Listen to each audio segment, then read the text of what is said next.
Pernah nggak teman-teman kepikiran atau ada sebuah renungan bahwa di dalam tubuh kita ini terdapat banyak kesadaran atau pengetahuan yang tidak kita sadari. Contoh misalnya, kenapa pada saat bangun pagi tiba-tiba mata bisa melihat otomatis? Kenapa pada saat tidur tiba-tiba telinga ketutup tidak bisa mendengar apapun? Kenapa pada saat kita makan rasa yang kita alami di lidah itu bekerja secara otomatis, bisa ngebedain mana pedas mana tidak pedas misalnya.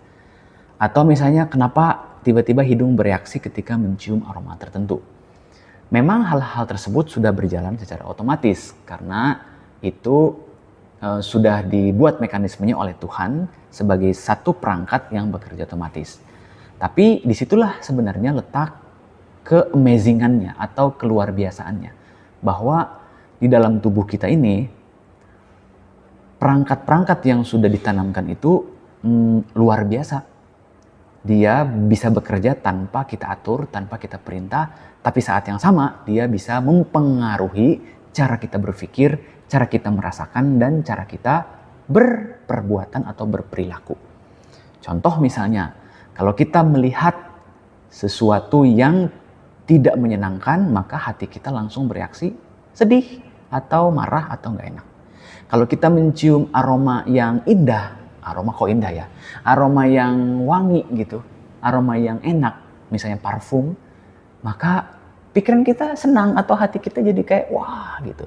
Atau kita misalnya melihat pemandangan yang indah di gunung, di pantai gitu, tiba-tiba pikiran kita jadi tenang, jadi nyaman, jadi enak gitu, nyaman.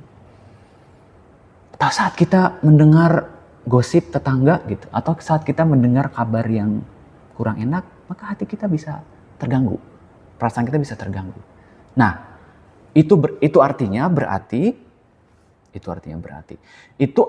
bahwa di dalam tubuh ini itu tersimpan sebuah kesadaran yang kalau kita pergunakan bisa membuat kita bahagia dan bisa juga membuat kita menderita, tergantung cara kita menggunakannya.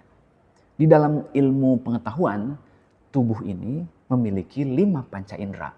Ini pelajaran-pelajaran awal kita sekolah ya, 5 panca indera gitu ya.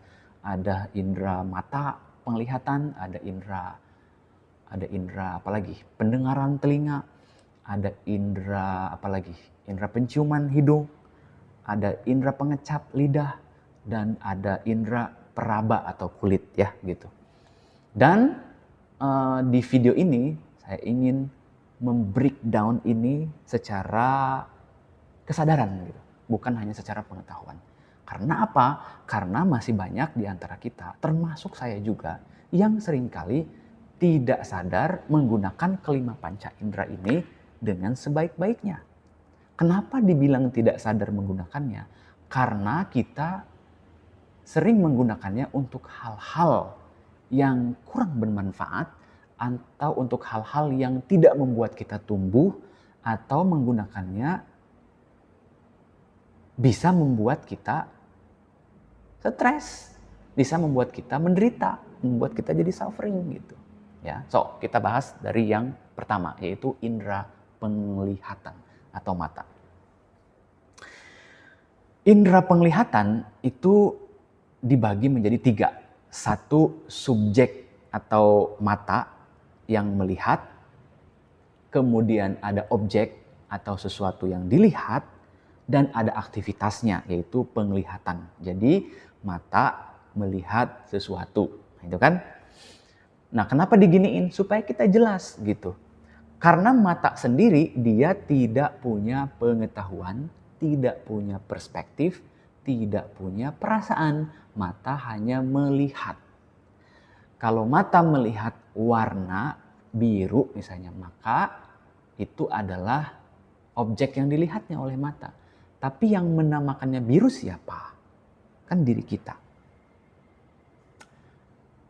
Mata melihat orang yang lagi lewat, wah bajunya bagus gitu, branded, bawa tasnya gitu. Nah, mata hanya melihat saja, Tapi yang memberikan pengertian kepada objek tersebut adalah diri kita sendiri. Karena antara saya dengan teman-teman mungkin bisa punya penilaian yang berbeda terhadap sebuah objek yang kita lihat. Bisa jadi yang saya lihat nggak bagus, tapi yang teman-teman lihat kok bagus ya, gitu. Bisa jadi yang saya lihat, wah bagus banget, tapi teman lihat oh nggak juga, gitu. Contoh misalnya buat teman-teman yang misalnya melihat cowok ganteng atau cewek cantik, itu kan objeknya. Tapi penilaiannya yang membuat itu cantik atau ganteng kan diri kita sendiri. Pada saat kita memberikan penilaian yang baik, itu bisa menyenangkan kita. Pada saat kita memberikan penilaian yang tidak baik atau buruk, itu bisa membuat kita jadi tidak tenang atau jadi menderita. Ya kan? Nah, dengan cara kita paham seperti ini, maka hati-hati. Ya. Kita bisa mengarahkan pandangan kita kepada hal-hal yang bikin kita bahagia, bukan kepada hal-hal yang bikin kita menderita gitu. Setiap hari kita dibombardir oleh banyak informasi melalui media sosial, TV, handphone, macam-macam, dan kita membuat keputusan untuk melihatnya. Pada saat kita melihatnya, mata kan hanya melihat, tapi jangan lupa ada yang memberi penilaian pada yang kita lihat itu. Dan hasil dari penilaiannya membuat kita menderita atau kita bahagia.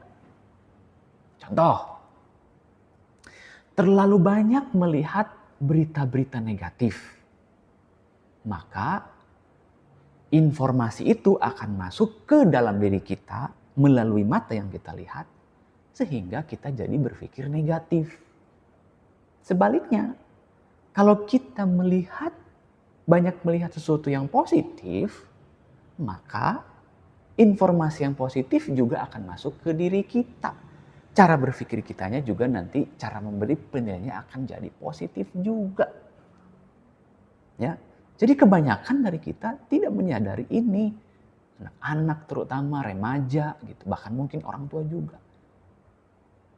Oke, jadi mata itu sangat penting melihat. Poin kedua dari mata adalah keakuratan untuk menentukan sebuah kebenaran. Kenapa begitu? Karena dengan melihat kita tahu tentang kebenaran, walaupun belum sepenuhnya benar. Dibanding hanya menduga-duga, dibanding hanya mendengar gitu. Kamu tadi lihat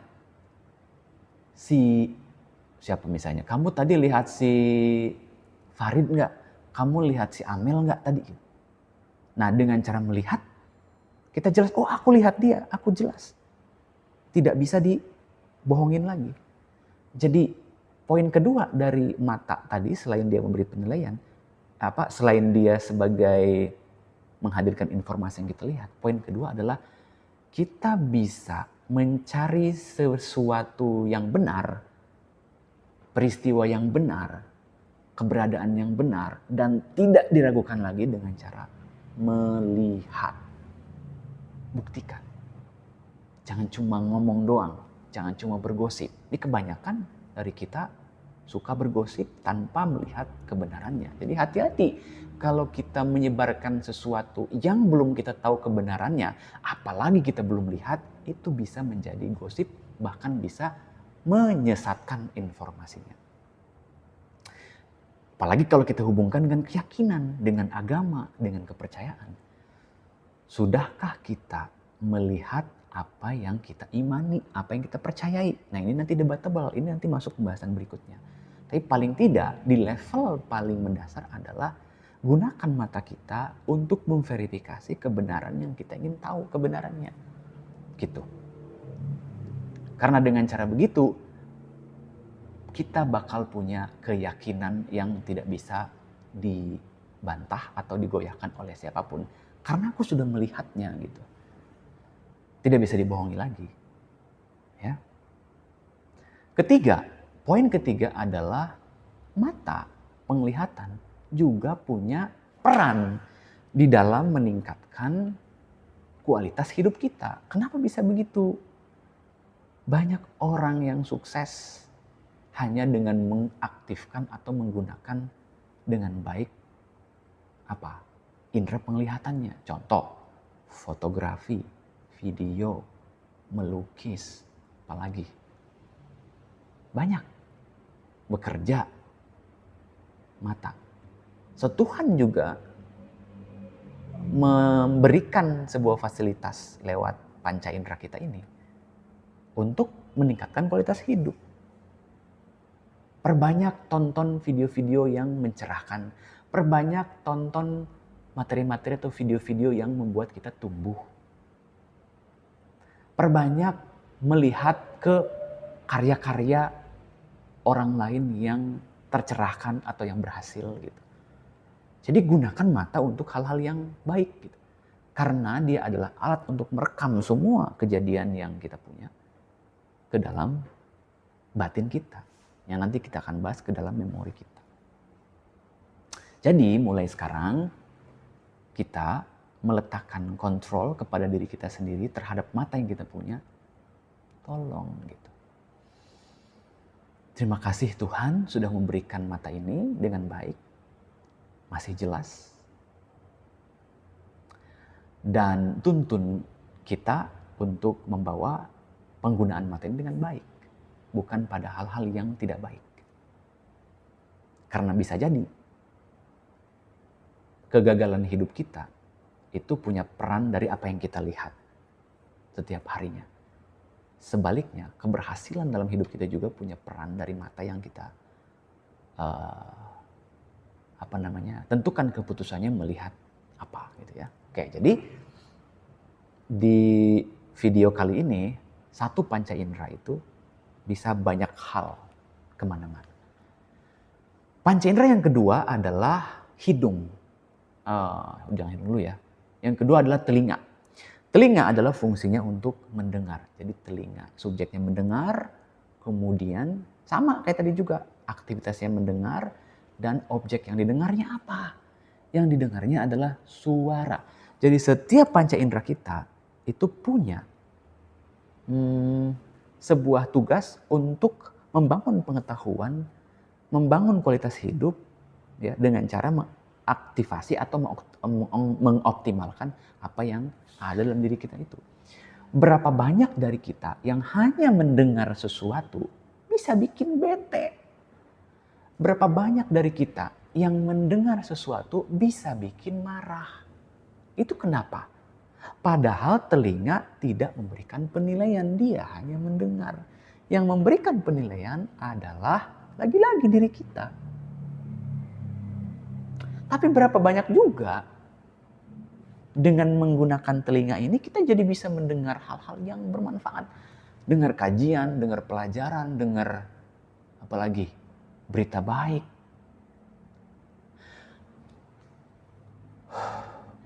Bayangkan kalau bangun pagi, kita nggak bisa mendengar. Sunyi. Itu ada suara. Nggak ada suara. Stres kan? Tapi ketika bangun pagi, kita mendengar sesuatu. Itu pertanda berarti kita masih hidup. Dan pada saat itu kenapa kita lupa untuk bersyukur? Terima kasih Tuhan. Pendengaran ini jadi indah. Walaupun manusia tidak bisa mendengar semua suara. Tapi dengan cara kita menggunakan pendengaran kita untuk hal-hal yang baik, ya, itu bisa meningkatkan kualitas hidup. Gitu. Makanya kurang-kurangin dengerin gosip, kurang-kurangin dengerin omongan yang gak penting. Itu siapa yang buat keputusannya? Kita sendiri. Ada jiwa kita yang seringkali bingung dalam satu fase kehidupan misalnya, coba cek. Aku sudah melihat apa? Aku sudah mendengar apa? Hari ini, siang ini, pagi ini. Kok aku jadi gak enak? Ya. Jadi, mendengar terlalu bisik kita gak enak, tapi juga mendengar sesuatu yang terlalu berisik kita nggak enak, tapi tidak mendengar sesuatu juga nggak enak. Gitu. Kita memang ada di mana harus bisa manage atau mengelola pendengaran kita untuk dipergunakan apa saja. yang tujuannya buat meningkatkan kualitas hidup. Sekali lagi, Tuhan menciptakan manusia itu untuk apa? Untuk mengalami keindahan di dalam hidup ini. Untuk mengalami pertumbuhan di dalam hidup ini. Tuhan menciptakan pohon agar pohon itu bertumbuh. Dan ketika bertumbuh, dia memberikan manfaat. Berupa oksigen, berupa buah, berupa daun, kayu, dan lain sebagainya. Jadi Tuhan tidak pernah sia-sia menciptakan sesuatu. Selalu ada manfaatnya, selalu ada pertumbuhannya. Dan esensi kehidupan sebenarnya adalah pertumbuhan, bukan stuck. Bukan juga downgrade, tapi upgrade. Setiap waktu, setiap hari, setiap tahun, setiap bulannya. Ya. Orang-orang atau siapa yang sudah merasa stuck, sebenarnya dia sudah mati. Karena nggak ada pertumbuhan gitu. Nggak ada gerak. Pohon yang sudah tidak berbuah lagi, biasanya ditebang. Karena tidak ada manfaatnya lagi, kecuali manfaatnya kayu ataupun misalnya sesuatu yang bikin indah dan adem gitu ya misalnya. Tapi kalau sesuatu itu sudah tidak ada gunanya ya berarti sudah mati kan gitu. So, esensi dari hidup adalah pertumbuhan dan Tuhan ingin menjalani kita hidup ini dengan bahagia dan indah. Oke, dengan cara apa? Dengan cara tadi menggunakan mata dan telinganya untuk hal-hal yang baik. Ketiga adalah hidung. Hidung juga sama sebagaimana tadi panca-indera yang lain gitu. Dia punya kekhasan tersendiri dalam dalam merespon, dalam mengaplikasikannya untuk hal-hal yang di dalam kehidupan ini. Contoh. Mau apa nih gitu? Kan hidung yang bekerja, bukan mata, bukan telinga. Hidung yang bekerja. Hidung bisa mencium aroma tertentu. Bahkan hidung bisa mencium bau kenangan indah. Hidung bisa mencium aroma yang buruk gitu. Orang-orang yang peka terhadap ini, dia akan punya ingatan yang bagus gitu. Dengan cara menghirup aroma parfumnya aja, kita bisa kenal seseorang atau siapa dia gitu. Dan mengingatkan kembali pada memori-memori tertentu kan gitu. Dengan mencium bau aroma tertentu yang berasal dari makanan, gairah makan kita jadi naik gitu. Jadi excited. Makan pun jadi nikmat gitu. Sebaliknya, kalau hidung kita gunakan atau nggak sengaja mencium aroma tertentu yang bikin bete, yang tidak baik, bau busuk atau misalnya seperti itu, akan bikin hidup kita juga jadi nggak nyaman. Nah, ini kan pengetahuan dasar yang seringkali kita abaikan gitu. Dengan memahami ini, kita jadi lebih berhati-hati karena apa yang kita cium, apa yang kita lihat, apa yang kita hirup, apa yang kita dengar, itu menjadi data di dalam diri kita. Data yang kita punya menjadi dasar cara kita merespon hidup. Cara kita merespon hidup akan menentukan output atau hasil perasaannya gimana gitu. Apakah bahagia atau sakit atau menderita gitu. Ini pengetahuan dasar. Begitupun dengan indera peraba, indera pengecap dan semuanya pada prinsipnya sama. Masing-masing punya objek. Masing-masing ada subjeknya, masing-masing ada aktivitasnya. Selagi kita normal aktivitas ini, maka it's your choice, teman-teman, menggunakannya ke arah mana gitu. Ya. Dan yang paling penting adalah untuk memverifikasi kebenaran sebuah realitas. Tingkat kebenaran yang paling mendekati akurat adalah mata, kedua telinga. Kenapa? Karena telinga kan mendengar. Mendengar kita tidak bisa 100% memang kan bahwa ini benar. Tapi dengan pengalaman bisa benar. Makanya jangan berdebat tentang apa yang dilihat, apa yang didengar, apa yang dirasa, apa yang dipegang. Jangan berdebat. Karena setiap orang punya kebenarannya sendiri-sendiri.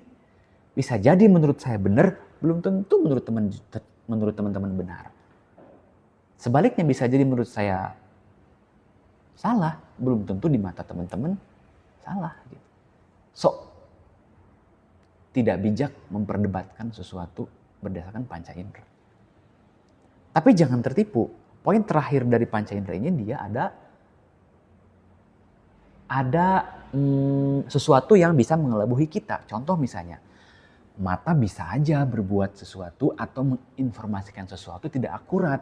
Contoh misalnya, kalau kita melihat bintang kan kecil ya, karena jauh. Tapi kenyataannya bintang kan besar. Lagi-lagi mata tidak membuat penilaian. Yang membuat penilaian adalah diri kita sendiri. Ya, jadi banyak hal keseharian kita, ini aja kalau kita sadari betul, kita akan dapat sebuah enlightenment bahwa hidup ini indah ketika kita menyadari hal-hal yang bisa kita syukurin dengan semua panca indera yang kita punya. Pagi-pagi minum kopi, bagi yang suka kopi kan aromanya nikmat. Pagi-pagi melihat cahaya matahari, keindahan alam. Pagi-pagi bisa mendengar alunan musik yang indah. Gitu. Pagi-pagi atau malam bisa menikmati makanan-makanan ringan. Apalagi yang nggak bisa kita syukurin dalam hidup gitu. Ya kan? Hal-hal kecil kayak gini untuk jadi pengingat kita sama-sama.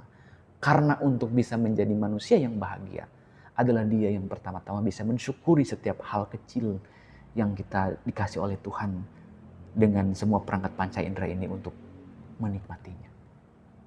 Ya. So, syukuri, terima kasih atas semua panca indera yang kita punya dengan cara menikmatinya, menggunakannya dengan baik, dan tidak menggunakan untuk hal-hal yang tidak baik. Dan terakhir, thank you. Udah itu aja. Sampai jumpa di video berikutnya. Assalamualaikum warahmatullahi wabarakatuh.